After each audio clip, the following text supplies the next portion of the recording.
Okay, hopefully this is working.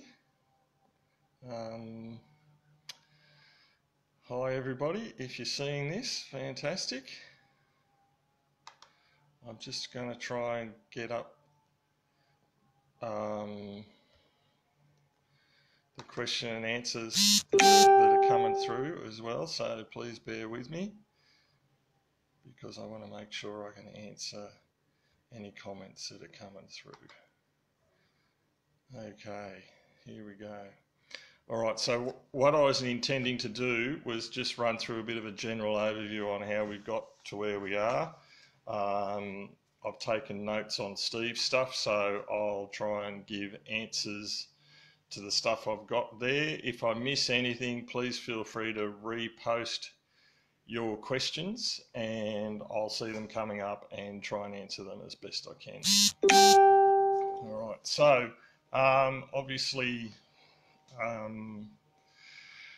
been negotiating with Job and his minions for quite some time now, and it's pretty clear through that whole process, even the goalposts are changing repeatedly as we go through this. Things that he initially conceded and agreed to, he's done backflips on and changed stuff, not necessarily with himself to blame. I think he's getting directions from above and the money that they've got to spend on this is changing from day to day. So numbers that he's promised and work that he's promised will be done has changed and is still changing. So even the numbers and the rostering that I'll be talking about now are all still probably going to even be reduced in to the best of my understanding. So yeah, a lot of, and just as background information too, obviously a lot of this hinges around the clause in our EA, which is the 68, which is the stand down clause. There's one particular line in that, which is 68.2, which I'll just read to you, which is the right to stand a team member down is subject to Virgin Tech ensuring that all reasonable options for other work and for leave have been explored before the stand down is implemented. So what that means is in terms of how they've been driving shorter shifts and a lot of the changes they're requiring, we've been reviewing it from the point of trying to stick to the EA wherever we possibly can and people's rights there. And obviously the company's take on this legally is that in order to provide you with a reasonable option for other work, they're making changes like the shorter shifts and bringing people from PNS onto a day shift roster without having to go through the normal voting and agreement processes. And obviously, again, this can all be challenged in Fair Work, but do we really want to look at the cost of that? And, you know, ultimately we all want to have a job at the end of this, so where do we make them spend their money? That being said, we're trying to do the best we can for everybody.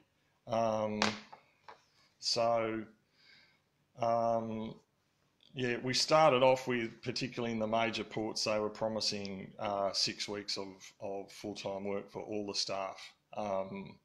And we thought that was a good result at that time.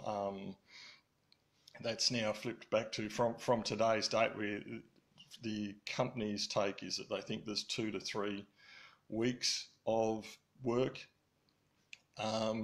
to achieve all the parking in all the ports, and then they're going to look at implementing the reduced shifts from that time period. And once we go into that reduced shifts, all staff will receive a stand down letter. The company is dividing this into 2 types of letters. There'll be a full stand down letter and a partial stand down letter. So staff who are going to be utilised on the ongoing roster, immediately after the full-time work is completed, they'll be receiving a partial stand-down letter, and the staff who will be on full stand-down for at least 6 weeks will get the full stand-down letter.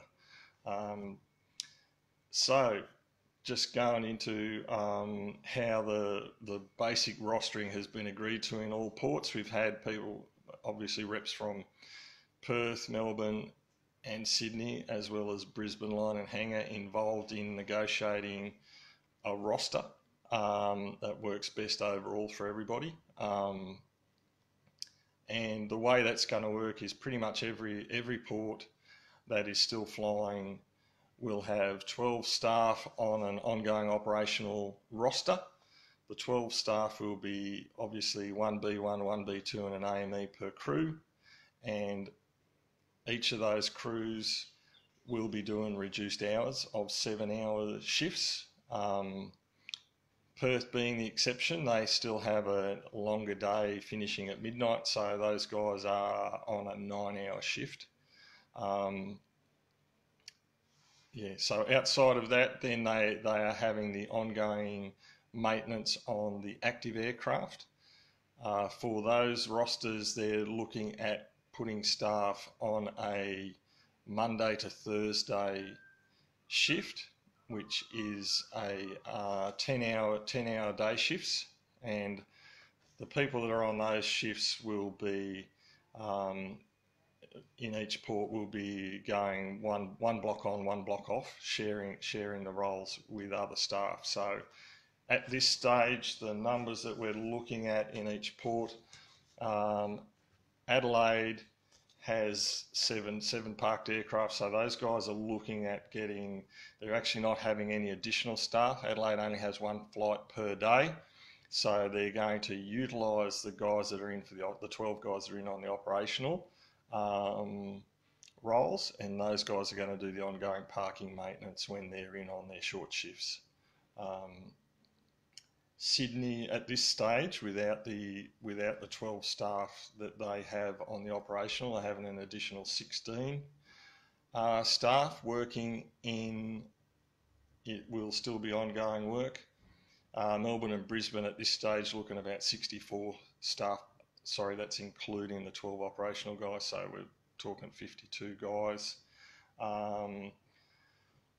Perth initially was promised 10 additional guys. Apparently, when they were finally notified recently, I think it was yesterday, the company's done a backflip on that, and now it's only 4 additional staff. So even though it was mentioned earlier that they're getting back the RPT work out of VARA, they're still going to have less staff doing less work out of that.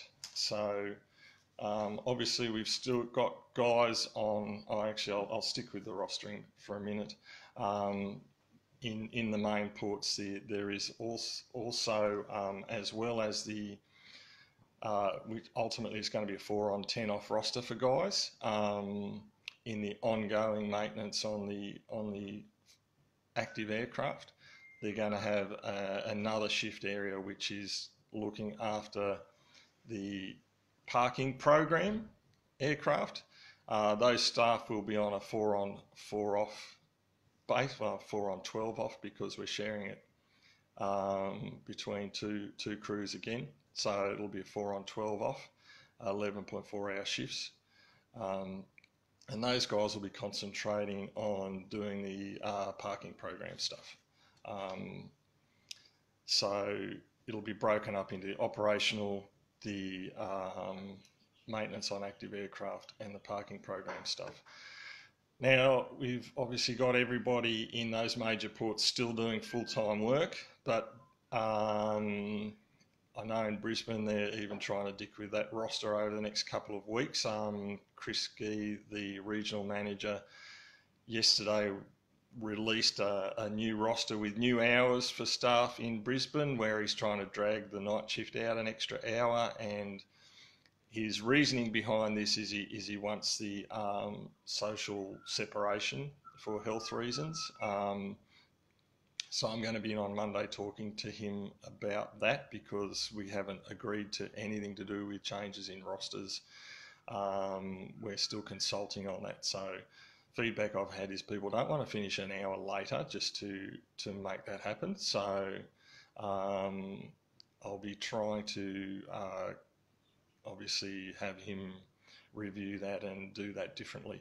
All right, so yeah, the numbers on all of those rosters, my gut feeling is he's still going to undermine those numbers as we go forward, and that's just a matter of the money they have to spend on that.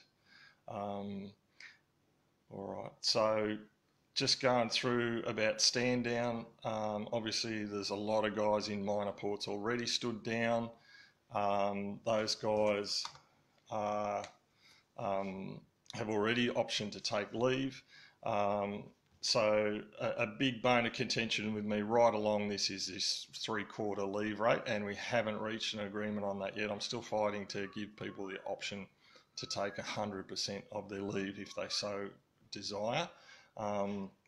Particularly with this JobKeeper thing coming in, and people, if they're opting to burn their leave, it's actually being supported by $1,500 a fortnight through the JobKeeper. So I'm really going to keep pushing that item, and it hasn't been agreed to yet. But people who have already been in the situation where they've already applied for the leave ongoing through their stand down period, that leave is not set in stone.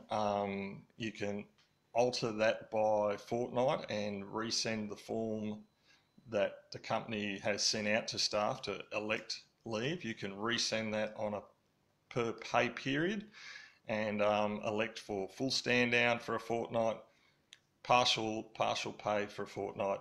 The only thing if I can't get them to agree to the 100% leave rate, I'm at least going to push them to not break it up by pay period and have people be in the position where they can take full pay for 3 out of 4 weeks. And we may, obviously that may have to blow out to 2 out of every 8. So, you know, if people opt for stand down for a fortnight and at least get the JobKeeper, hopefully in the other 3 pay periods they can opt for full pay. Another thing which not terribly impressed about in the whole stand down scenario was the on call in the outer ports. Job had a meeting with a lot of the outport staff just prior to their stand down, and pretty much convinced those guys that he would like them to have at least a minimum of 2 B1s taking turns to be on call in those ports with the 1 flight still going through them, and that if they did that, they would then get an on-call payout for 5 hours if they were called in.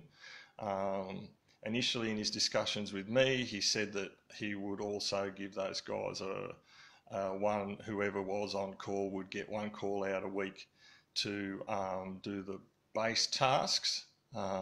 Since then, and after getting the agreement of the guys in those ports to be on call, and pretty much every port agreed to share it evenly with however many staff were in the port,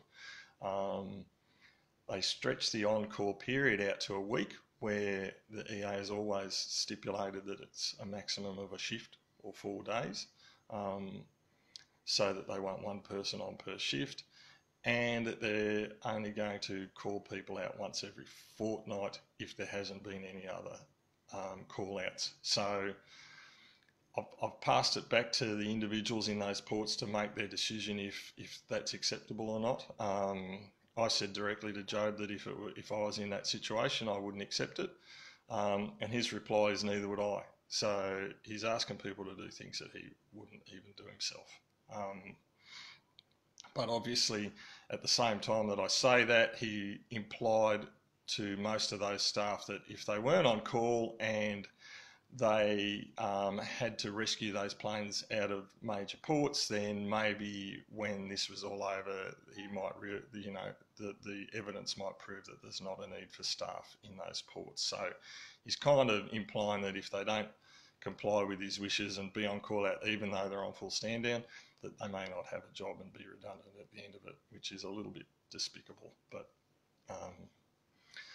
it's really up to the individuals to make that decision whether they want to be available for that. I'll just go through the questions and notes that I had here. Just some other info. We questioned him about did they have a plan together for the relaunch once flying ramped up. He said that was a work in progress and that he didn't have anything on that yet. Questioned him about alternative work because they had, obviously we were pursuing work for VARA, in VARA for VT guys in Perth. That's pretty much not happening. Once we talked about that and said that the VARA guys were doing overtime, I think they focused on actually reducing the VARA guys to rather than giving that work away to VT. So other things, Northrop Grumman were interested in getting additional staff in Brisbane, and they were going to bring some work forward to utilise people. Repeatedly asking for feedback on that, and to this point have had no information on that at all come back to us. There's also been the possibility of heavy lift utilising us out of Brisbane to do some additional flights for them with our ATRs, but again the company is not saying anything about that at this stage. All right, yeah, one thing about when you do take leave, which again Job just pulled at the last minute on our last meeting, was that obviously PNS staff who are stood down and then are going to be utilised in a day shift environment won't be eligible for the PNS allowance, being an allowance. And the other thing he brought up for the first time, because I was questioning him on the details of how the leave would work, if they take leave in that period, they won't be PNS staff, even if they don't take work while they're stood down. They're not PNS staff, and so therefore their leave will not attract a PNS allowance.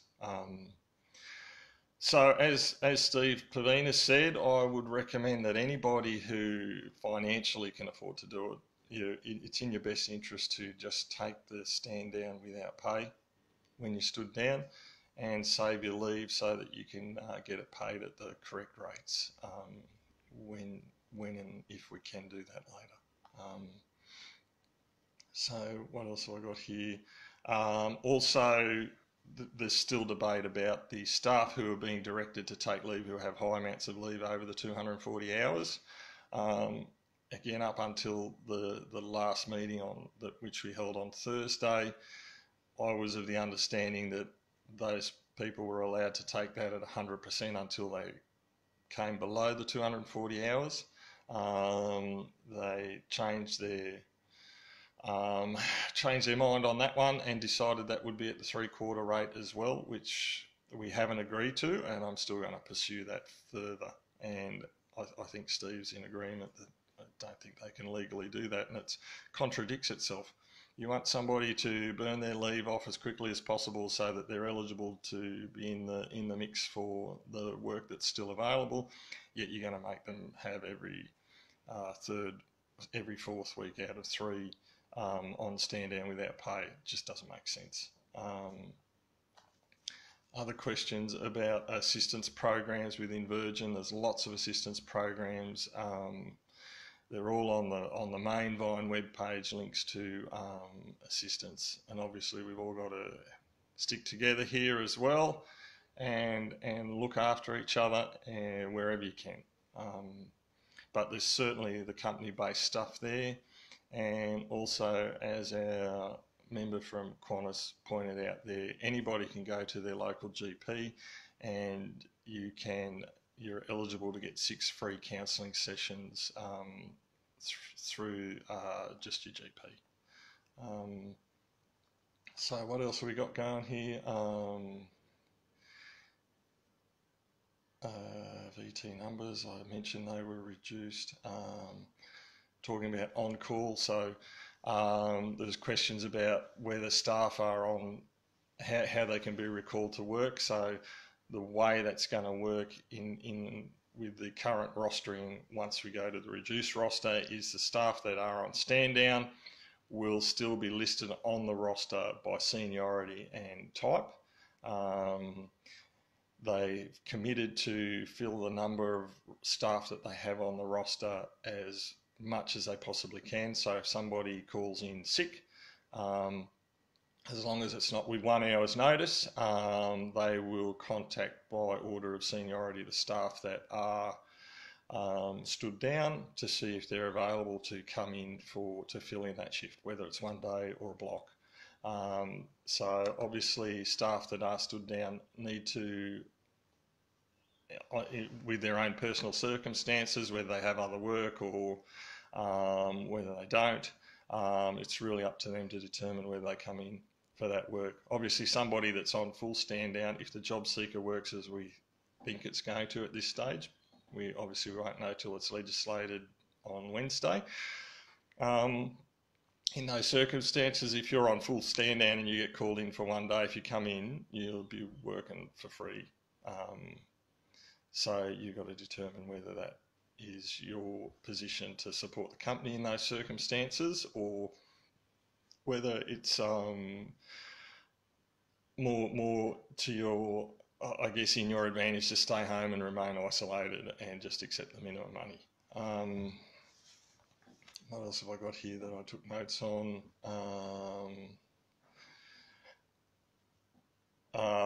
Yeah, related to Carl and his question about moving into ports in Darwin. Carl, we did approach this with the company early in the piece. They were not receptive at all to moving anybody anywhere because there's a cost. So, and even to go and do fill-in work in the Western Australian ports with only 16 guys out of the guys in Perth receiving any sort of work, I can't see that they would want to transfer somebody out of Darwin to assist with that. But I can certainly ask the question on that one. So now I'll just scroll through I've had lots of stuff come through while I've been talking a lot, so I'll start with those questions now and see if I can't answer some of this stuff. So why have I only got 4? There's been heaps come through, so 36 comments. Let's see why I can't. All right. Jeff Hyatt, we need to push the 100% paid leave out above the 240 hours and at the default roster penalties because it's been forced by the company. Jeff, I agree 100%. Myself and Mike are doing our best in every meeting to try and achieve that, and obviously whenever you're involved in any further meetings, certainly do our best to try and make that happen. Tim Harold, do we have a breakdown? It's just jumped on me. Do we have a breakdown by skill set? So that will be posted in the roster and available to everyone. We're meeting on Monday to clarify and finalise the rosters for Brisbane, Melbourne, and it will be broken down by skill set. And even though, like in Brisbane and Melbourne, the 64 staff that will continue to work after the full period have the top senior 64 will be there by selection. It's obviously still got to meet the skill set for the aircraft types. So I can see that there'll be some people who are less senior, if they've got the right skill set, will be in the roster, and others may not. Others may be kind of knocked off due to that. So, but we'll do our best to make that as fair and reasonable as we possibly can. What else have I got? James Overton, we have no link in our email, just a table with the email. Yeah, James, so the problem with this is the management thought we were all operating off Windows 365 and they wanted to use the systems within SharePoint to capture this automatically. And when I told them their computers have been so shit that nobody's transferred over to SharePoint, they didn't even realise. So they're going to have to work pretty quickly to get anybody onto that if they want this to function and work out of home. I would recommend for everybody, I've asked them to repost all the directions on how to get your online login working and how to utilise that from home as best we can.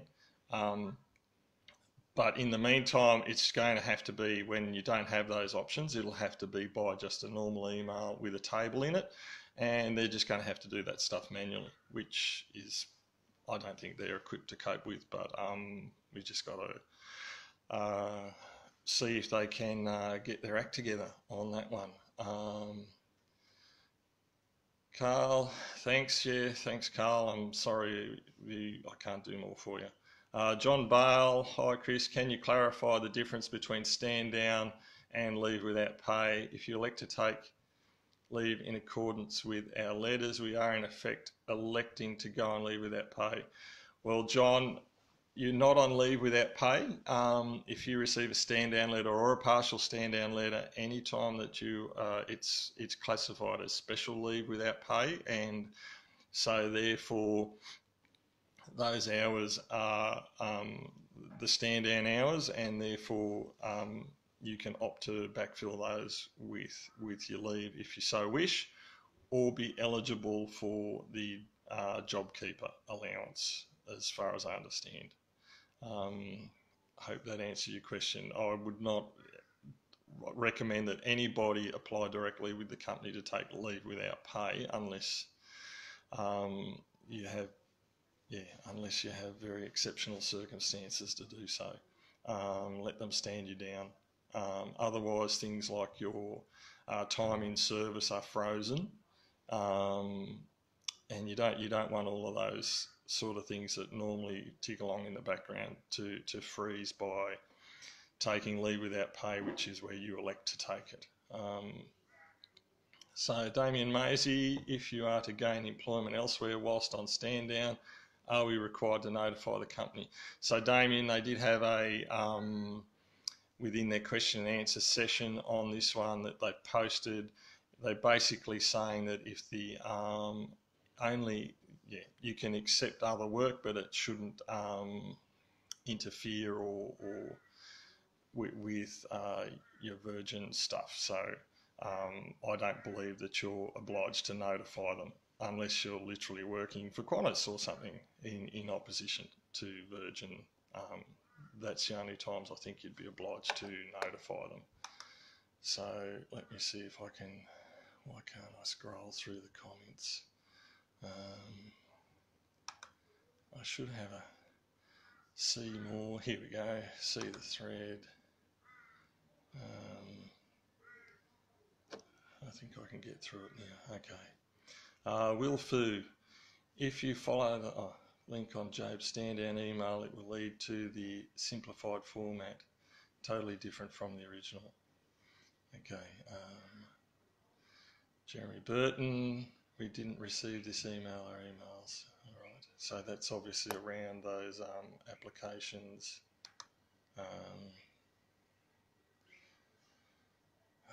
God, what am I doing wrong? Here we go.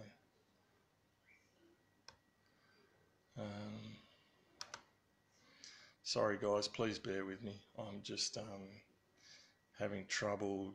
There's a lot of comments and I'm having trouble getting the rest of them up. I expected I would be able to see them somewhere here.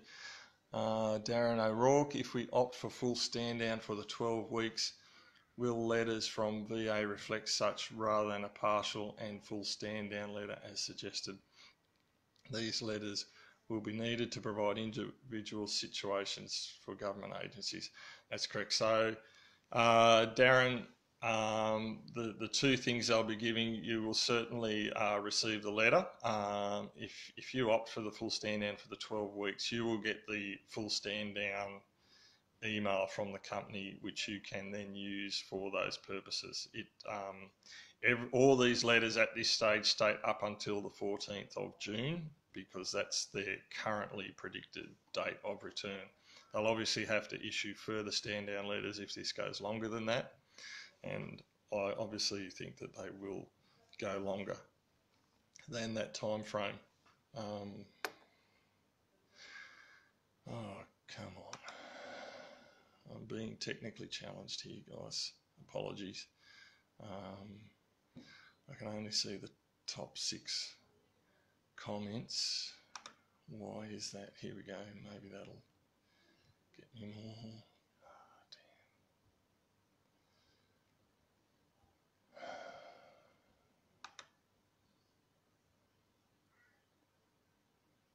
What am I doing wrong?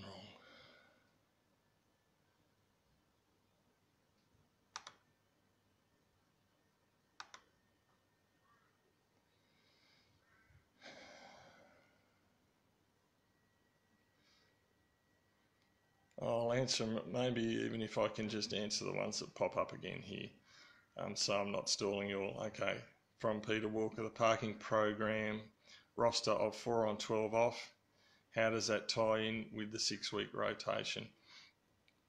So Peter, that means that there'll be a quantity of staff who are into that. You'll be doing a block on block off scenario over the 6-week period. So at the end of the 6-week period, the staff will be changed out. So anyone that's on any of the ongoing rosters at the end of 6 weeks will be changed out for staff that are less senior. I'm hoping that in Melbourne and Brisbane that means that pretty much everyone who missed out on the first 6 weeks, with some staff opting to take full stand down, the staff that missed out for the first 6 weeks will get the second 6 weeks. And this should fall pretty closely in line with when the end of their currently listed stand down period up to June will come to a close. So I do think we'll have to cycle further than that, but at this stage it means that everyone will get a go at working in those major ports, and generally everyone will be getting about 25% of their normal work over that period. The guys in the block on block off scenarios will only obviously be receiving 3 weeks work in a 6-week period and be stood down every second block, and then after 6 weeks we'll be on stand down for the full 6 weeks. Yeah, so what have we got here? I'm at the top of the comments. Clark Reese, yeah, I just can't seem to scroll for some reason. Clark, I'm not sure what's going on. Richard Priestley, I guess that's a good point. If it goes longer, more leave will be required to get through, so trying to supplement hours with leave at say 70% may be a smarter move. Yeah, that's correct, Richard. I'm just trying to get people the option to take 100% if they can. Some people's financial situations mean they obviously would need as much of their normal pay rate as they can achieve for the time they have leave. But staff, everyone can opt to take less if they want to. If we had 100% available, if someone wants to take 75% or 50% or 25%, they're all well within their rights to do that, and the company has the flexibility to achieve that. I'm going to have another crack at trying to get to the rest of these, but if you my computer's just driving me bonkers.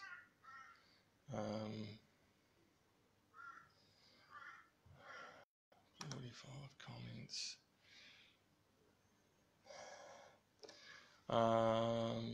Jay Watts, if someone was to choose 12-week stand down, could they change their mind during that 12-week period? Absolutely, Jay.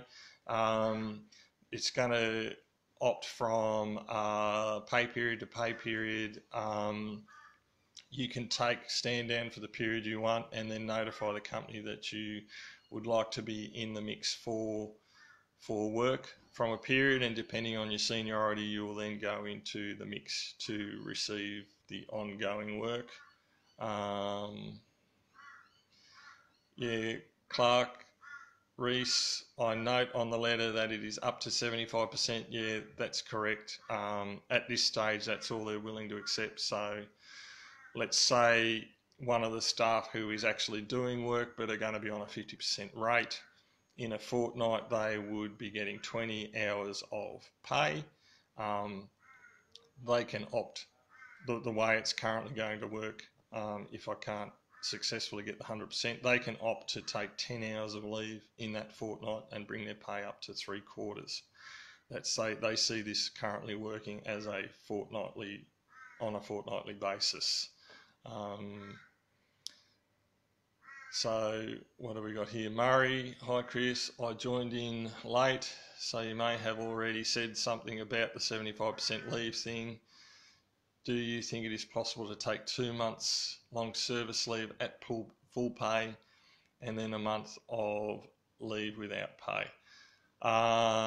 Murray, unfortunately no, at this stage they're sticking to their 75% rule, so even if you opt for long service leave, they will still only pay you 75% in any pay period.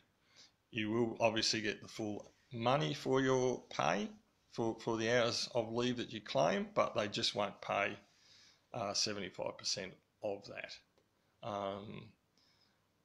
Look guys, if you want to repost something, because I don't know what I'm doing wrong, but I can't get to the earlier comments. If I haven't answered your questions up to this point and I can't seem to get beyond about 5, for some reason I can't scroll down or pick up on all the comments, so please just repost if I haven't answered your questions up to this point. And I'll try and answer whatever I can.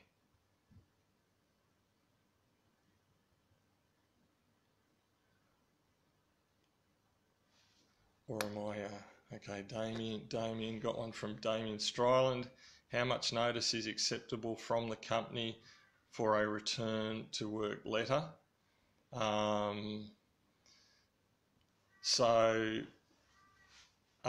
If you're talking about when you can change your mind and want to be back in the system,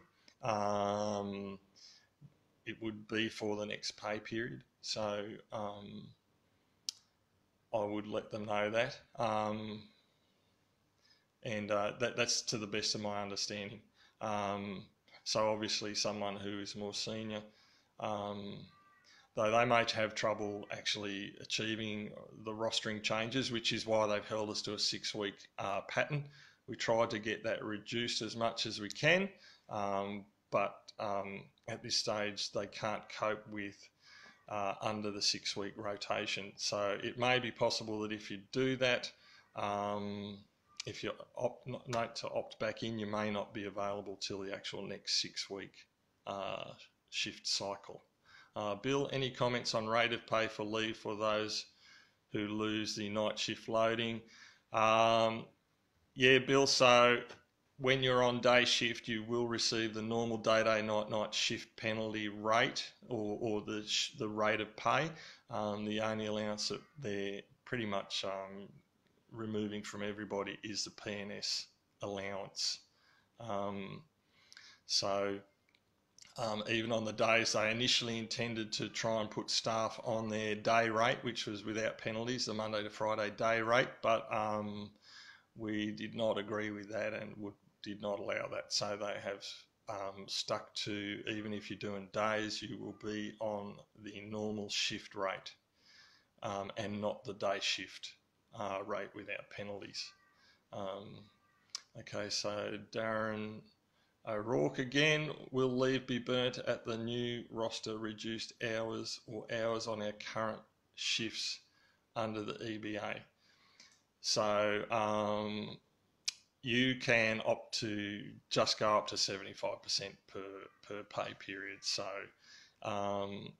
it will be under, so it's not that if you're in a roster, say that's on a 20 hours per fortnight, that you can only take leave at 20 hours. You can bolster that up to 75% of your normal hours. Murray Stevens, does this mean a month's long service leave, they will only take 3 weeks off you? That's correct. Murray. So if you opt to be stood down for 2 months and took long service leave for that whole period, you would only lose 6 weeks. In the 2 months, you would be using 6 weeks of your long service leave, and 2 weeks would be leave without pay.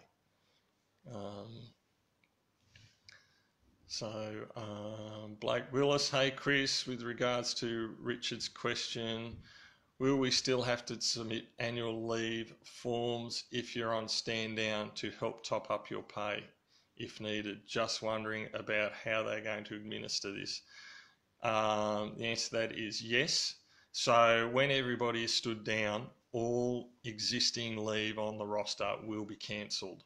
So that if you want leave during stand down, whether you're working a partial stand down roster or fully stood down, you will need to resubmit all leave on the forms that they are attaching to the stand down letters. So that you will have to, if you're on full stand down, you opt to take your leave, you fill in how much leave you'd like to use over that period. And again, that can change as you want to per pay period. So if somebody initially says, I want the stand down for the full 12 weeks and I'm going to take it at 75% of my leave rate, if you choose to change that later and say, oh, I'm going to run out of leave, so I'm going to take that down to 50%, or now that I fully understand what's going on with JobKeeper, I don't want to use my leave at all and I'll just accept the JobKeeper payment, you can do that on a fortnightly basis. Hope that answered what you were after, and they'll be administering it via those emails and not by going through the normal leave app situation. Jeff Hyatt here. Hey Chris, some feedback from a few members in Melbourne worth addressing. How would you respond to those that feel ripped off getting 48% work opposed to the 61%? Also, the comparison between our situation and proposed roster compared to the pilots 50-50 with no flying. Okay, Jeff, obviously there's different jobs on offer here. The guys that are in the operational roles will be at the 61%. That's being offered to the most senior staff, and that was the fairest way I believe we could do that. So the 12 people on those rosters operationally in each port, it's all by seniority, and I believe that was the fairest way that we could do that, and that was the feedback I got from the reps across all the ports.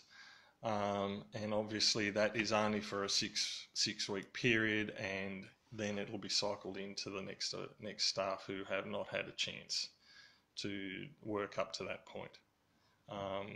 That's the only answer I have. Matt Ritchie, is there a need to cancel any pre-approved leave, or is this wiped with the new roster? To the best of my understanding, Matt, they are going to wipe the roster of all leave when people are stood down. So if you have, the rosters should be out on Wednesday, review the roster. If you're rostered on and you need leave in a period where you are rostered on, then you need to reapply for that leave. Dave Storen, if I opt to take stand down and are able to keep part-time work elsewhere, are you still entitled to the 1500 JobKeeper? The best I understand with the way it's going to work at the moment, Dave, is yes, you can take your stand down. I know that Steve Pavinas did cover this as well, and it's all about where is your primary place of work for tax purposes. So you've just got to look at the tax implications of that yourself. If you have work elsewhere, you will certainly be getting paid the JobKeeper through Virgin if it's still your primary place of work and you nominate that. And obviously you'll just have the tax implications of the other work and the money that comes in from that in your own circumstances. Damien Maisie, apprentices. We've raised the apprentices at pretty much every meeting we've had. The reply we're getting out of the company is that they're going to do their best to maintain the apprentices and keep them in the company. Obviously, the government's offering incentives to do that, so I can't see why they won't stay. The only thing the company really said was about that was obviously that the apprentices still have to, meet certain work requirements to maintain their ongoing apprenticeship, and that's probably going to be the challenge, whether or not the work scope meets what they require. But they're doing their best to make sure the apprentices stay in the system wherever they can. But I haven't got any detail on that, and I don't think they've had the time to work on the detail for that one. Brendan Ritchie, with the relaunch date being 14th of 6th, funnily enough, one pay period before the financial year, if what may seem to be pending redundancies with management's current cost-cutting regime in outports and VA's reluctance to open up flying at all, or in the same or less capacity in some of the outports, will you guys endeavour to get earliest possible notification so lamies aren't just stretched out on stand down until it suits the company? Yes, I guess the short answer to that very long question, Brendan, is yes, we are going to do our best to get the maximum notification to staff when they have a relaunch plan in place, so that obviously staff who are doing other work, I'm sure will be keen to get back to their normal roles in the company.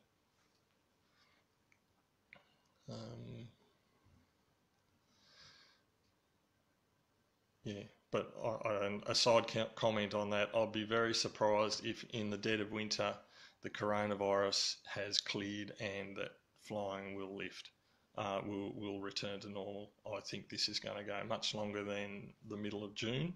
I would think we've got at least 6 months ahead of us, but that's just my personal take on it.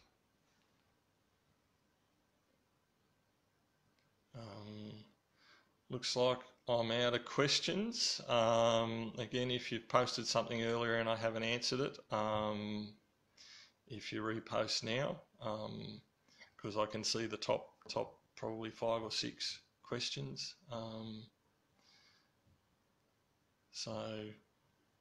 right. So one from Punky: if I am selected for the parking program or ongoing maintenance, can annual leave be taken during the 12 days between rostered work hours? So the answer to that is yes. So you can take leave, but it will just be bolstering your pay in the stand down period. So if you are receiving one block on and one block off, obviously you'll be on about a 50% pay rate in that period, so you can bolster that up to the 75% as it stands currently. So taking your annual leave in that 12-day period that you're off is only going to bolster your pay. That's all it will achieve. Okay, so one from Chris Vale. Hey Tambo, this news let's all start in the Brisbane hangar come Monday kind of blows the social distancing out the window. Would it be we just be best stay until roster is implemented? Chris, I agree. I don't understand why they want to get everyone through the hangar. It's about at this stage it's about the parking costs of the line, and they want to save that money. I know in Melbourne they've waived all the parking costs there over this period, but Brisbane hasn't at this stage. If they can negotiate to get the parking costs for free in Brisbane, I think it would be much safer to have the operational staff start at the line. As it is, he's talking about starting everyone at the hangar and staggering it so that different crews come through at different times.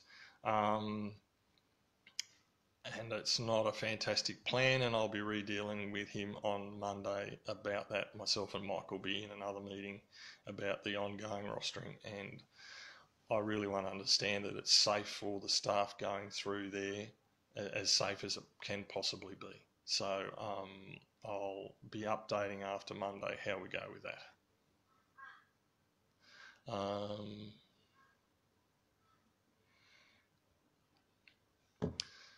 All right, I think we may have answered everybody's questions. I'll just give it a minute or so. If I don't get anything else through, I might wrap it up there. And obviously, if you reread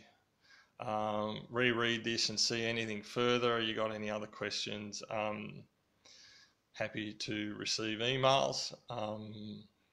And obviously Mike Davies is also available if you can't reach me, because I am answering a lot of calls from people at the moment and not always can answer the phone, but Mike is also available and happy to take your calls as well. And obviously we've got some great local reps in all the ports that have been doing an excellent job negotiating locally to get the best outcomes. So happy for you to use those guys as well, and I really appreciate all the work that all the reps have put in across all the ports. It's been fantastic. The support has been excellent, and I think we're doing the best we can to get the best outcome for as many members as we can, and we'll continue to do that. All right, so I'm going to log off now. Thanks, guys. I'll catch you later.